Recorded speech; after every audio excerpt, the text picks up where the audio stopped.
40년간 운영해온 건설회사를 이제 막 아들 민혁이에게 물려주었습니다. 저는 올해 67세 여자이지만 아직도 정정하답니다. 건설업계에서는 제법 이름이 알려진 중견기업이었죠. 남편은 20년 전에 먼저 하늘나라로 가고 저 혼자 아들을 키우며 회사를 이끌어왔습니다. 회사 이취임식 날 기자들의 카메라 플래시가 쉴 새 없이 터졌고 이취임식 소식이 여러 신문의 경제면에 실렸습니다. 은퇴를 앞두고 있던 어느 날 저녁이었습니다. 어머니, 오늘 소개드릴 사람이 있습니다. 여느 때처럼 조용히 차를 마시고 있을 때 민혁이가 불쑥 찾아왔습니다. 누구길래 이 늦은 시간에 데려와? 평소 신중한 아들이 이렇게 급하게 누군가를 데려오는 것이 의아했습니다. 제가 결혼하고 싶은 사람입니다. 현관문이 열리고 한 여자가 들어왔습니다. 안녕하세요, 어머님. 저는 유진이라고 합니다. 분당에서 한식당을 운영하고 있어요. 처음 본 순간부터 뭔가 이상했습니다. 30대 후반으로 보이는 그녀는 겉으로는 우아하고 세련되어 보였지만 눈빛에서 야망이 느껴졌습니다. 어머님, 제가 직접 만든 음식인데 맛보세요. 유진이 내민 도시락에는 정갈해 보이는 반찬들이 담겨 있었습니다. 하지만 분명 어디선가 본 듯한 맛이었습니다. 20년 전 강남의 한정식 집 맛과 똑같았죠. 맛있게 드셨나요, 어머님? 그래, 먹을 만하구나. 제 차가운 반응에도 유진은 흔들림 없이 미소를 지었습니다. 민혁이와 유진은 저녁 내내 연애하게 된 과정을 설명했습니다. 민혁이가 우연히 그녀의 식당에 갔다가 맛있는 음식과 그녀의 세련된 매너에 반해 만남을 가지게 되었다고 합니다. 하지만 저는 계속 신경이 쓰였습니다. 아들을 바라보는 유진의 눈빛에서 진심이 보이지 않았기 때문입니다.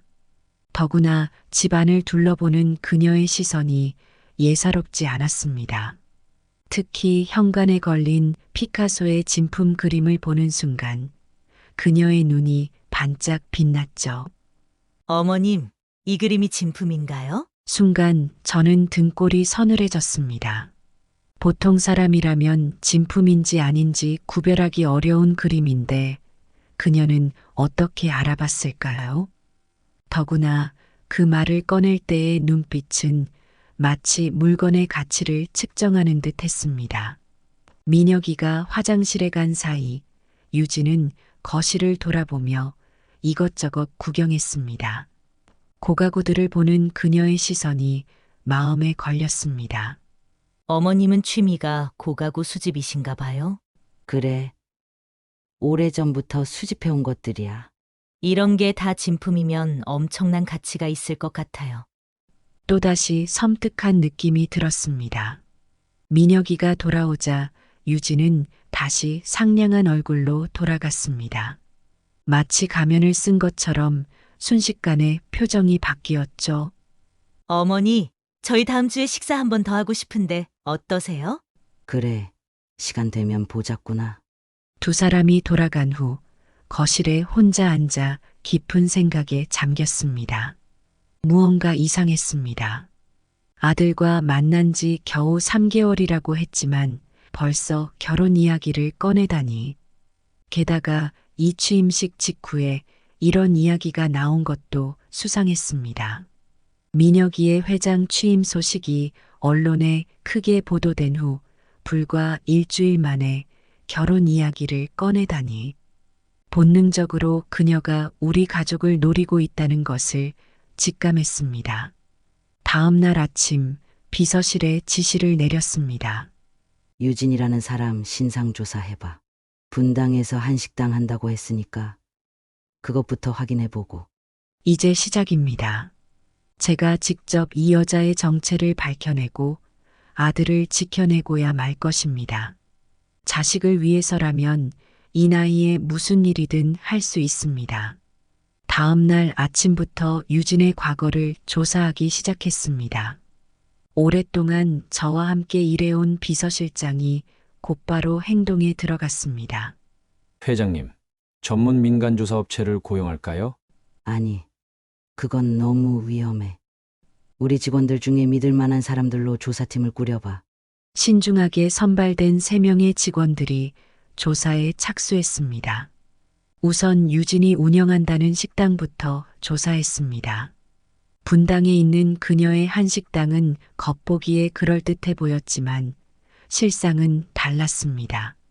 인테리어는 고급스러웠지만 점심시간에도 손님이 거의 없었다고 합니다.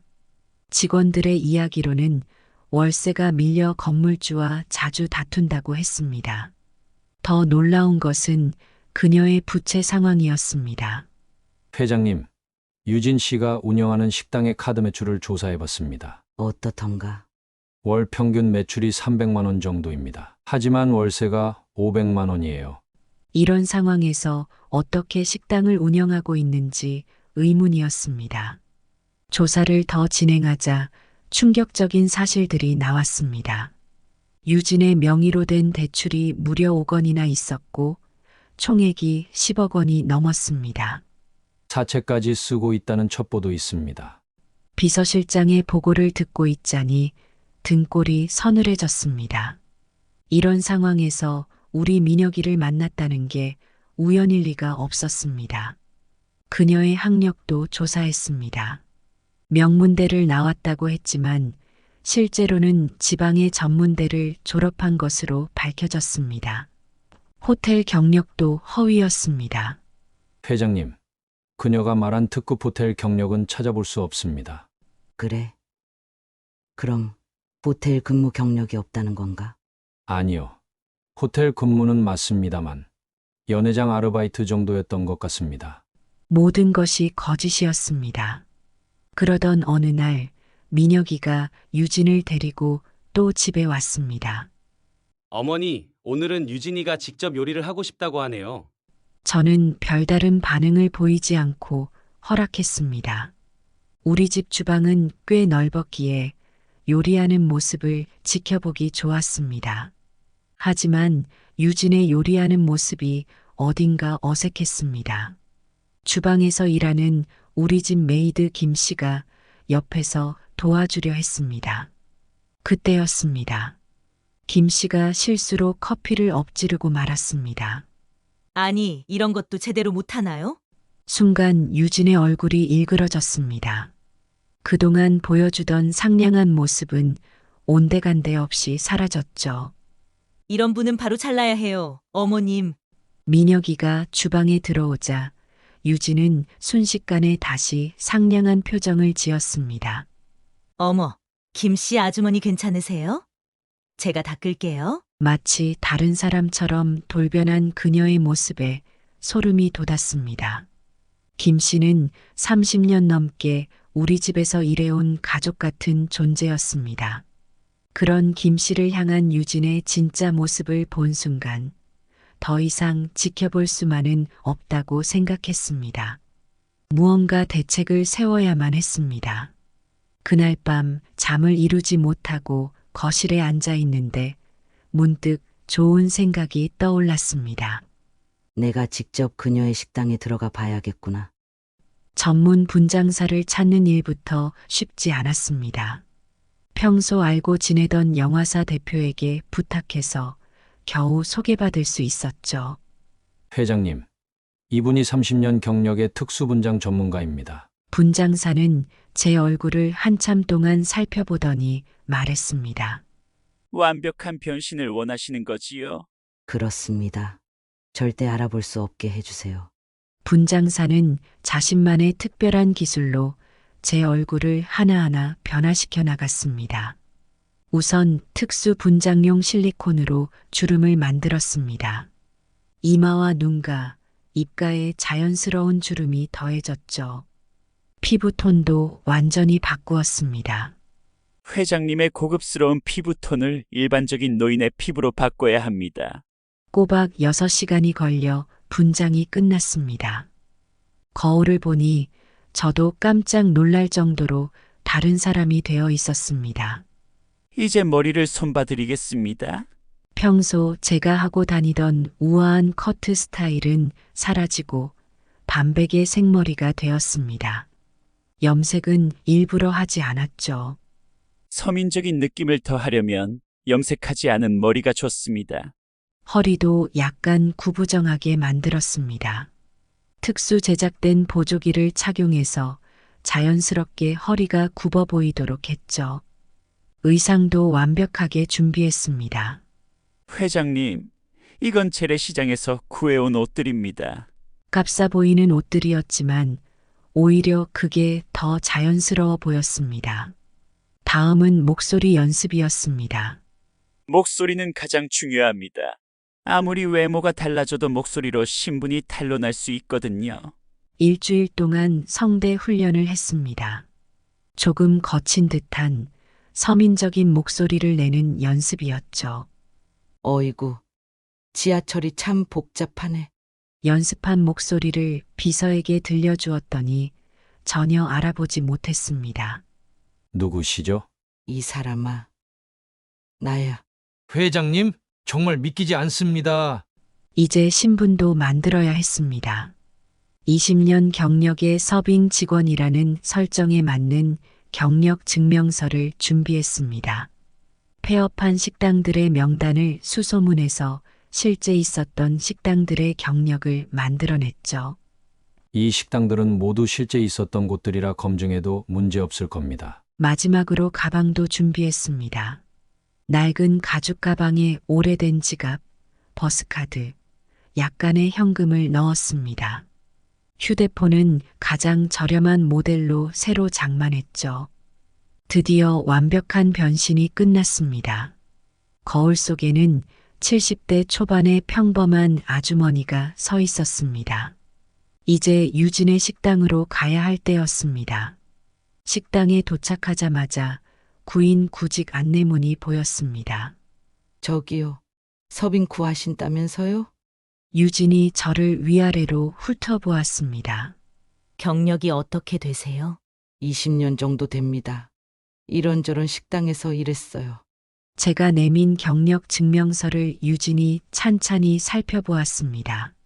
이 나이에 서빙이라. 유진의 눈빛이 의심스러워 보였습니다. 젊은 사람들보다 제가 더 성실하게 일할 수 있어요. 잠시 고민하던 유진이 마지못해 고개를 끄덕였습니다. 일단 일주일만 해보세요. 시급은 최저 시급에 1,000원 더 드리겠습니다. 그렇게 저는 유진의 식당에 취직하게 되었습니다. 이제부터가 진짜 시작이었습니다. 유진의 본 모습을 밝혀내기 위한 첫 발을 내디딘 것입니다. 일주일 만에 유진의 실체가 드러나기 시작했습니다. 첫날부터 심상치 않았습니다. 아줌마 연세가 있으시니까 천천히 하세요. 하지만 실수는 용납 못해요. 겉으로는 배려하는 말투였지만 어딘가 가시가 숨어 있는 말투였죠. 출근 시간은 아침 8시였습니다. 하지만 직원들은 모두 7시까지 나와 있어야 했죠. 늦으면 하루 일당을 깎아요. 주방 보조로 일하는 젊은 친구가 알려주었습니다. 매일 아침 식당 구석구석을 청소하고 테이블을 닦고 음식 재료를 다듬어야 했습니다. 아줌마, 이렇게 하면 안 되죠. 여기가 동네 밥집도 아니고. 손님이 없을 때면 유진은 직원들의 사소한 것까지 트집을 잡았습니다. 테이블 닦는 것 좀 보세요. 얼룩이 그대로 남아있잖아요. 사실 얼룩 같은 건 없었습니다. 그저 직원들을 닦다라는 게 습관이 된 것 같았죠. 특히 충격적이었던 건 주방에서 일어나는 일들이었습니다. 저기 사장님, 이 고기 유통기한이 지났는데요. 주방장이 조심스럽게 말했습니다. 냄새 나요? 색깔 변했어요? 괜찮으면 그냥 써요. 이런 거 하나하나 따지면 장사를 어떻게 해요? 더 끔찍한 일도 있었습니다. 손님이 먹다 남긴 음식을 다시 써먹으라고 지시하는 것이었죠. 이 고기는 손님이 젓가락도 안 댔잖아요. 옆에 있는 반찬도 그대로예요. 이런 건 다시 써도 돼요. 주방 직원들은 울상이 되어 그녀의 지시를 따를 수밖에 없었습니다. 청소도 대충대충이었습니다. 기름때는 그냥 대충 닦아요. 어차피 또 더러워질 건데 뭘. 주방 바닥은 미끄러울 정도로 기름때가 끼어 있었습니다. 냉장고 안은 더 심각했죠. 유통기한이 지난 식재료들이 그대로 있었고 곰팡이가 핀 채소들도 보였습니다. 이런 건 곰팡이 핀 부분만 떼고 쓰면 돼요. 어느 날은 손님이 식중독 증세를 호소했습니다. 죄송합니다, 손님. 저희 음식이 아니라 다른 데서 드신 게 문제였을 거예요. 뻔뻔하게 발뺌하는 유진의 모습에 소름이 돋았습니다. 직원들을 대하는 태도는 더 심각했습니다. 월급 올려달라고요? 지금 장사가 잘 돼요? 매출도 없는데 월급은 무슨. 실제로 식당 매출이 신통치 않은 건 사실이었습니다. 하지만 그것은 모두 유진의 잘못된 경영 방식 때문이었죠. 여기서 일하기 싫으면 나가요. 요즘 같은 때에 일자리 구하기 쉽지 않을 텐데. 직원들을 협박하다시피 하는 모습도 보였습니다. 특히 충격적이었던 것은 세금 계산서 처리였습니다. 현금으로 받은 건 매출로 처리하지 마세요. 세금 아끼려면 이런 것도 신경 써야죠. 탈세를 공공연하게 지시하는 것이었습니다. 이런 식당을 운영하면서도 유진은 늘 명품 가방을 들고 다녔습니다. 이런 거 하나가 여러분 월급보다 비싸요. 열심히 일해서 돈 벌면 이런 것도 살 수 있는 거예요. 직원들을 무시하는 듯한 말투로 자신의 허세를 부렸습니다. 하지만 그 명품들이 진품인지도 의심스러웠죠. 이런 모든 상황을 매일 밤 일기처럼 기록했습니다. 언젠가는 이 기록들이 필요할 것 같았기 때문입니다. 민혁이를 생각하면 가슴이 아팠습니다. 이런 사람과 결혼이라니. 더 이상의 증거는 필요 없을 것 같았지만 조금 더 지켜보기로 했습니다. 유진의 더 큰 비밀이 있을 것 같은 예감이 들었기 때문입니다. 유진은 직원들이 손님들과 대화하는 것을 몹시 싫어했습니다. 특히 제가 단골 손님들과 이야기를 나누는 것을 예민하게 주시했죠. 아줌마, 손님하고 그렇게 친하게 할 필요 없어요. 서빙만 하세요. 하지만 손님들은 오히려 저를 편하게 생각하는 것 같았습니다. 어머님, 이 식당 음식이 요즘 많이 변한 것 같아요.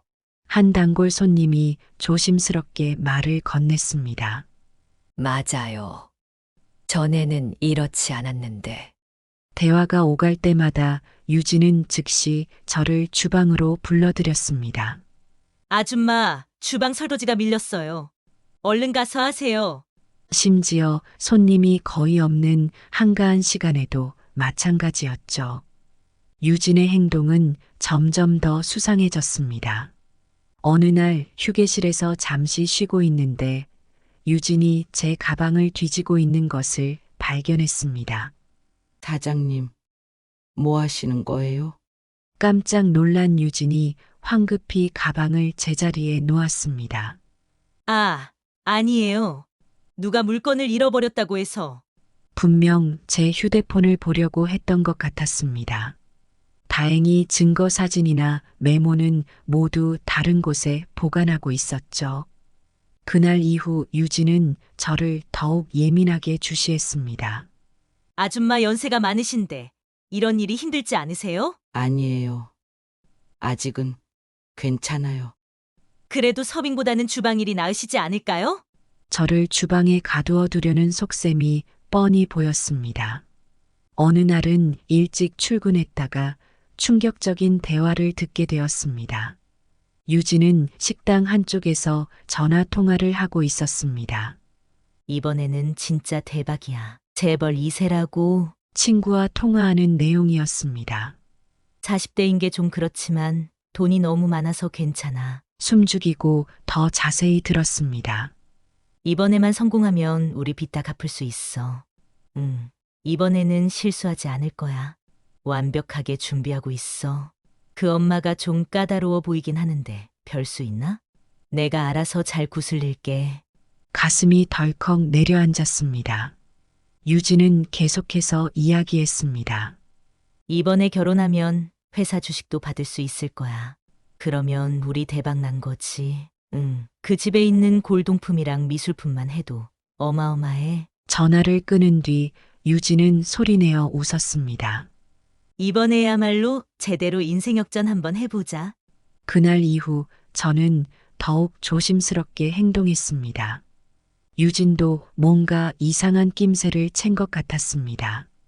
제가 청소하는 척 하면서 귀 기울이고 있다는 걸 느낀 걸까요? 아줌마, 요즘 이상하게 행동하시는 것 같은데 무슨 일 있으세요? 아니에요.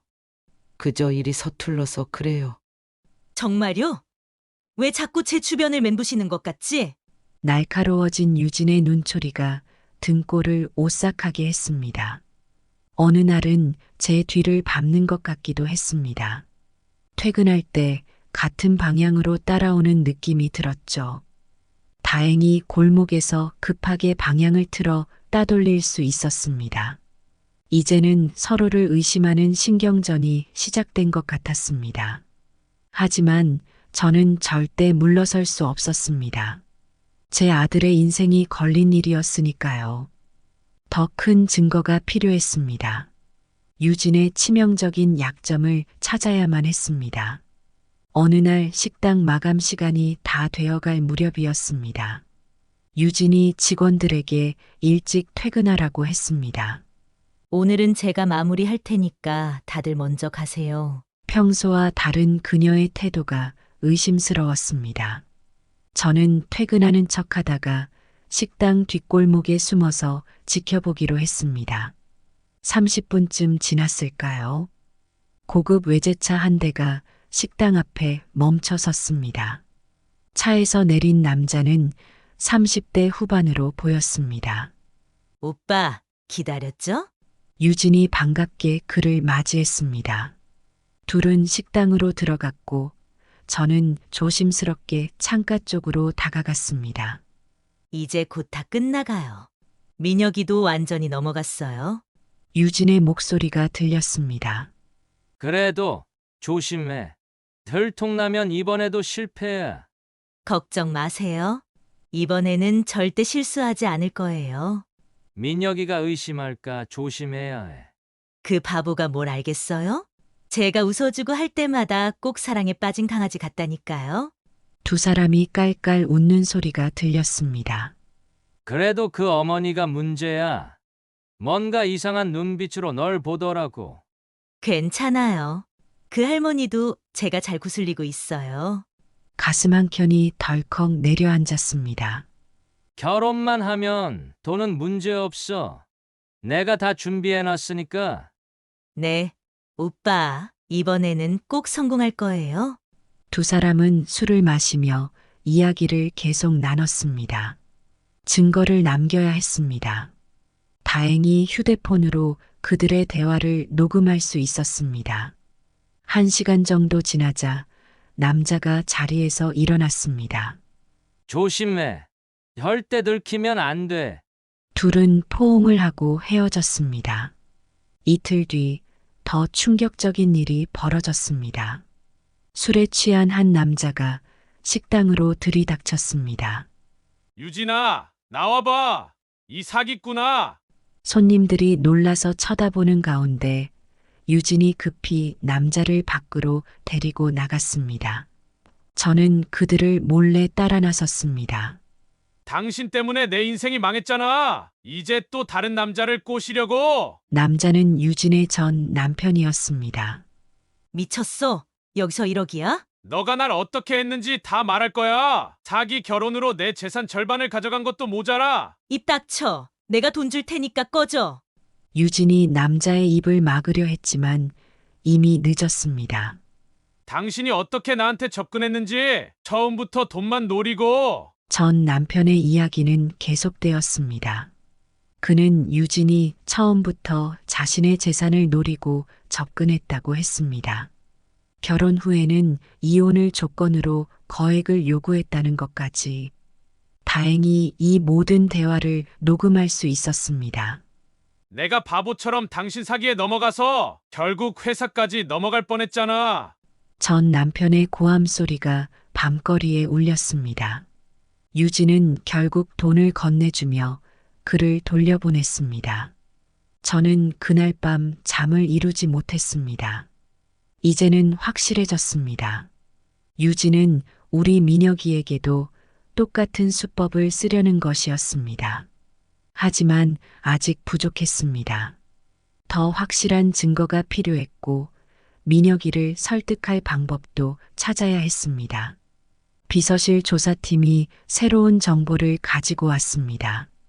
회장님, 유진 씨의 전 남편 이전의 과거를 파헤쳐 보았습니다. 과연 전 남편과의 결혼이 처음은 아니었던 것입니다.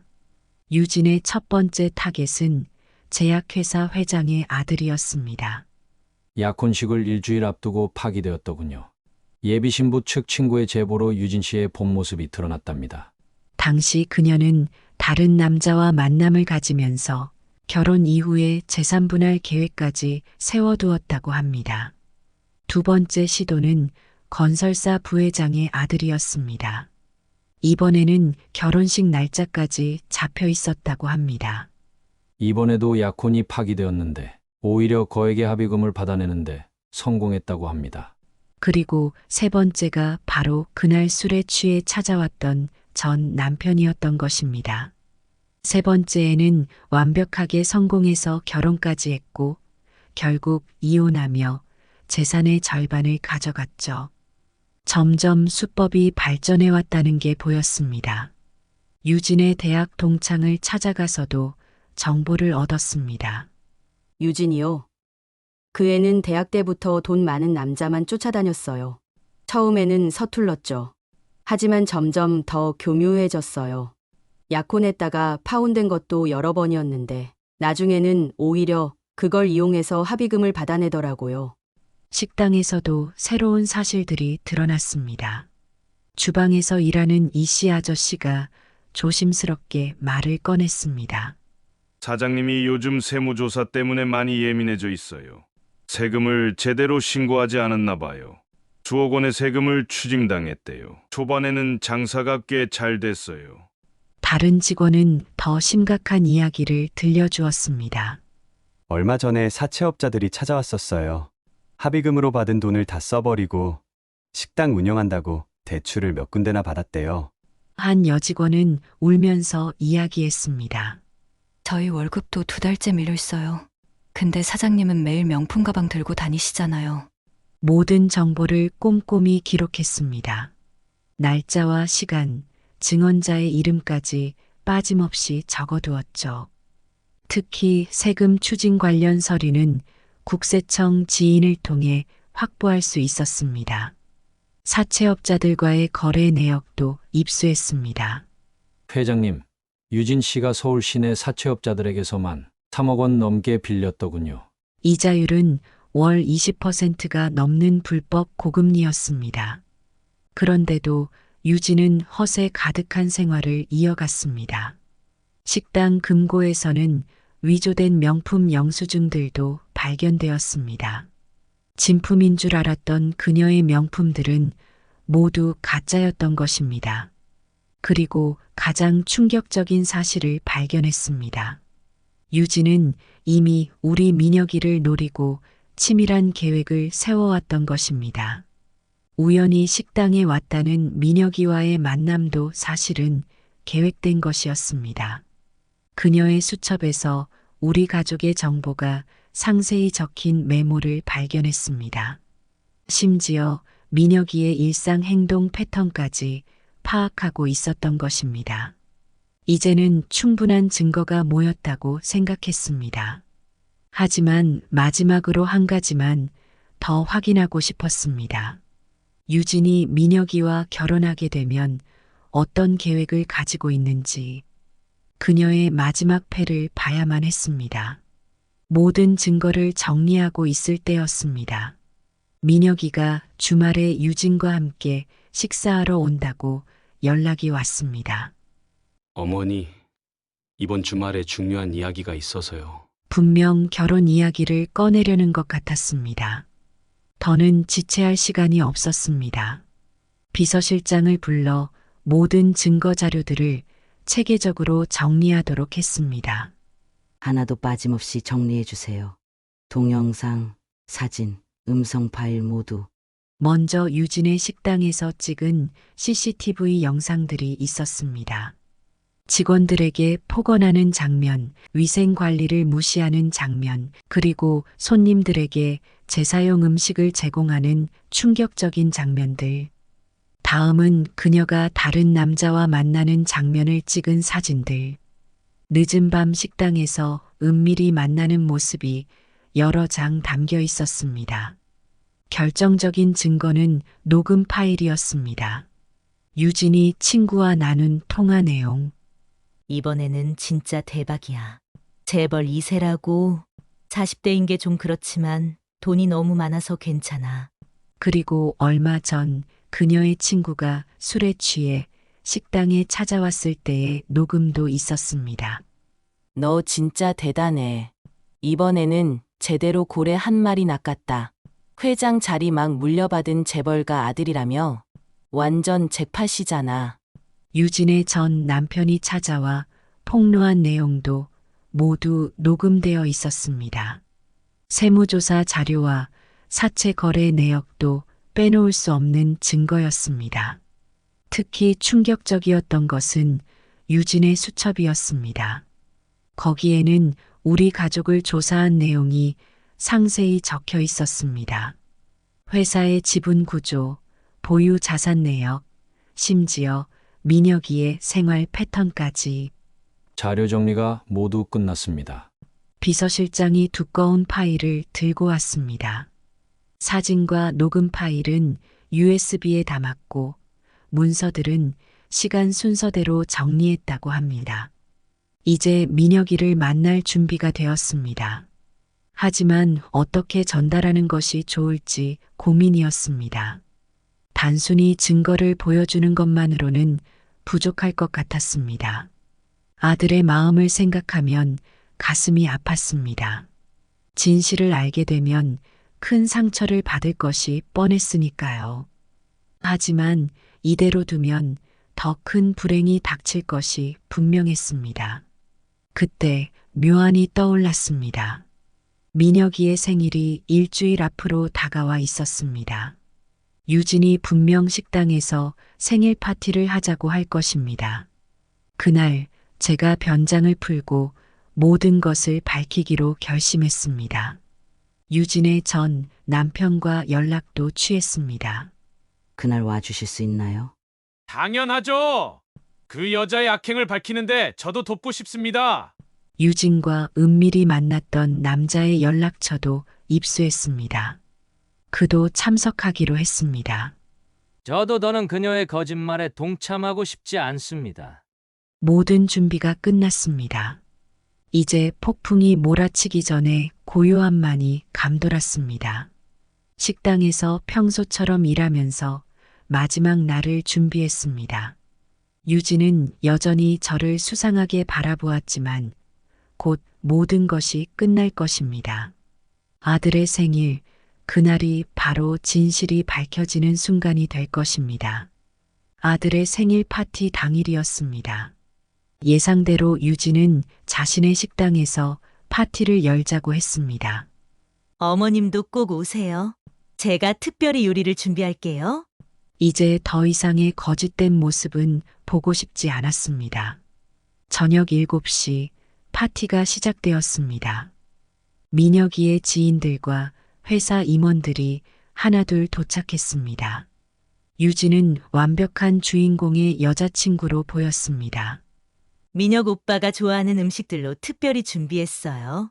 하지만 오늘이 마지막이 될 것입니다. 8시 정각. 제가 미리 준비한 대로 전기가 나갔습니다. 순간 식당 안이 깜깜해졌습니다. 어머, 이게 무슨 일이죠? 유진의 당황한 목소리가 들렸습니다. 그때 스포트라이트가 저를 비추었습니다. 저는 천천히 분장을 지원했습니다. 이제 그만하면 됐어요. 순간 유진의 얼굴이 창백하게 변했습니다. 어머님? 민혁이가 어리둥절한 표정으로 쳐다보았습니다. 어머니? 이게 무슨... 민혁아, 이제 이 여자의 진짜 모습을 보여줄 시간이다. 대형 스크린이 내려왔습니다. 첫 번째로 재생된 것은 유진이 다른 남자와 만나는 CCTV 영상이었습니다. 민혁이가 의심할까 조심해야 해. 대화가 식당 안을 울렸습니다. 유진이 자리에서 일어났습니다. 이건 조작된 거예요, 민혁 오빠. 믿지 마세요. 그때 식당 뒷문이 열렸습니다. 유진과 만났던 남자가 들어왔습니다. 더는 거짓말하지 마. 유진아. 이어서 전 남편도 등장했습니다. 당신이 어떤 사람인지 이제 다들 알아야 해. 유진의 다리가 휘청거렸습니다. 다들 왜 이러시는 거예요? 녹음 파일이 재생되기 시작했습니다. 이번에는 진짜 대박이야. 재벌 2세라고. 40대인 게 좀 그렇지만 돈이 너무 많아서 괜찮아. 유진의 얼굴이 일그러졌습니다. 이건 다 오해예요. 하나씩 증거들이 공개될 때마다 유진의 얼굴은 더욱 창백해졌습니다. 세무조사 자료, 사채 거래 내역, 위조된 명품 영수증들. 결정적으로 그녀의 수첩이 공개되었습니다. 우리 가족을 조사한 상세한 기록들, 민혁이의 생활 패턴, 회사의 자산 내역까지. 왜 이러시는 거예요, 어머님? 유진의 목소리가 떨렸습니다. 그때 식당 직원들이 앞으로 나섰습니다. 사장님, 이제 그만하세요. 저희도 더는 못 참겠습니다. 직원들이 하나둘 증언하기 시작했습니다. 음식 재사용, 위생관리 무시, 직원 폭언. 유진은 완전히 패닉 상태에 빠졌습니다. 다들 나를 음해하는 거야. 민혁 오빠, 제 말을 믿어주세요. 하지만 민혁이의 눈에는 이미 실망감이 가득했습니다. 유진 씨, 이게 다 사실인가요? 마지막으로 약혼 파기 이력과 전 남편과의 결혼 사기 내용이 공개되었습니다. 더는 발뺌할 수 없게 된 유진이 히스테리를 부렸습니다. 그래, 다 사실이야. 난 처음부터 돈이 목적이었어. 이런 날 누가 탓할 수 있어?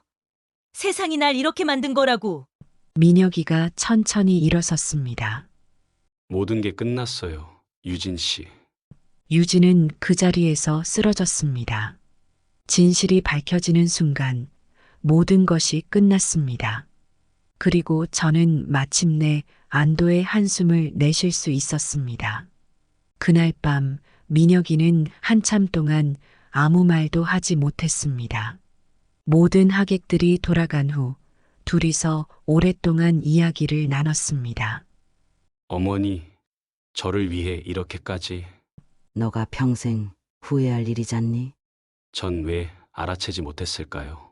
민혁이의 눈에는 배신감과 분노, 그리고 후회의 감정이 교차했습니다. 아들아, 사랑에 빠진 사람의 눈은 가려지는 법이야. 그날 이후 민혁이는 한동안 회사에 나오지 않았습니다. 누구보다 강인하다고 생각했던 아들의 모습이 안쓰러웠습니다. 하지만 시간이 해결해 주리라 믿었습니다. 유진에 대한 고소장을 제출했습니다. 사기 결혼 미수, 업무상 횡령, 위생법 위반 등 혐의가 산더미였습니다. 식당은 위생 점검에서 심각한 문제가 발견되어 영업 정지 처분을 받았습니다. 직원들은 모두 퇴직금을 받고 새로운 일자리를 찾아 나섰습니다. 제가 소개해준 곳으로 옮긴 직원들도 있었죠. 한 달이 지나고 민혁이가 드디어 회사로 복귀했습니다. 달라진 모습이었습니다. 어머니 말씀이 맞았어요. 이제는 제가 어떤 실수를 했는지 알겠습니다. 오히려 이 일을 계기로 더욱 단단해진 것 같았습니다. 업무에 더욱 충실해졌고 직원들과의 소통도 늘었습니다. 회사는 민혁이의 진정성 있는 리더십 아래 더욱 성장했습니다. 3개월이 지났을 때였습니다. 유진의 재판이 시작되었습니다. 그동안의 모든 범죄 행각이 재판에서 밝혀졌습니다. 전 남편과 약혼 파기했던 피해자들도 증인으로 나섰죠. 결국 유진은 실형을 선고받았습니다. 법정에서 마지막으로 본 그녀의 모습은 처연했습니다. 저는 그저 평범하게 살고 싶었을 뿐이에요. 하지만 그것은 변명일 뿐이었습니다. 6개월이 지난 어느 날이었습니다. 민혁이가 저를 찾아왔습니다. 어머니 소개드리고 싶은 분이 있어요. 순간 가슴이 덜컥 내려앉았습니다. 하지만 이번에는 달랐습니다. 대학에서 경영학을 가르치는 교수였습니다. 조용하고 지적인 모습이 첫눈에 믿음이 갔습니다. 어머님, 민혁 씨가 겪은 일에 대해 들었습니다. 앞으로는 제가 민혁 씨의 좋은 동반자가 되도록 하겠습니다. 진심이 느껴지는 말투였습니다. 무엇보다 민혁이의 눈빛이 달랐습니다. 유진을 볼 때와는 전혀 다른 깊이 있는 신뢰가 느껴졌죠. 1년이 지난 지금 회사는 사상 최대 실적을 기록했습니다. 민혁이는 이제 진정한 리더로 성장했습니다. 어머니 덕분이에요. 그때 그 선택이 없었다면 그동안 힘들었던 시간들이 주마등처럼 스쳐 지나갔습니다. 서빙 일을 하면서 받았던 스트레스, 긴장감, 두려움. 하지만 후회는 없습니다. 자식을 위해서라면 어떤 것도 할 수 있는 것이 부모의 마음이니까요. 이제 민혁이는 진정한 행복을 찾아가고 있습니다. 그것을 지켜보는 것만으로도 제 가슴은 뿌듯함으로 가득 차옵니다. 인생은 참 묘한 것 같습니다. 때로는 큰 상처가 오히려 더 큰 성장의 발판이 되기도 하니까요. 이제 저는 진정한 은퇴를 준비하려 합니다. 아들의 행복한 미래를 지켜보는 것. 그것이 제가 바라는 전부입니다. 시간이 흘러 이제는 그때의 일이 마치 한편의 드라마처럼 느껴집니다. 창밖에 내리는 가을비를 보고 있노라면 그날의 기억이 물결처럼 밀려옵니다. 한 사람의 인생이 얼마나 쉽게 흔들릴 수 있는지, 또 그것을 지키기 위해 우리가 어떤 용기를 낼 수 있는지 깨달았던 시간이었습니다. 식당에서 함께 일했던 직원들과는 아직도 연락하며 지냅니다. 그들 모두 제가 소개해준 새로운 일터에서 열심히 생활하고 있다고 하네요. 지난주에는 함께 식사도 했습니다. 회장님 덕분에 저희가 새 삶을 찾았어요. 그들의 진심 어린 말에 제 마음도 따뜻해졌습니다. 덕분에 유진의 비리를 밝히는데도 큰 도움을 받을 수 있었습니다. 때로는 우리의 작은 선택이 많은 사람의 인생을 바꾸어 놓기도 하나 봅니다. 민혁이는 조만간 결혼할 것 같아요. 새 며느리는 참 다정하고 진중한 사람입니다. 첫 만남부터 느껴지는 따뜻한 마음씨가 있었죠. 무엇보다 가족의 의미를 아는 사람이라는 게 느껴져 마음이 놓입니다.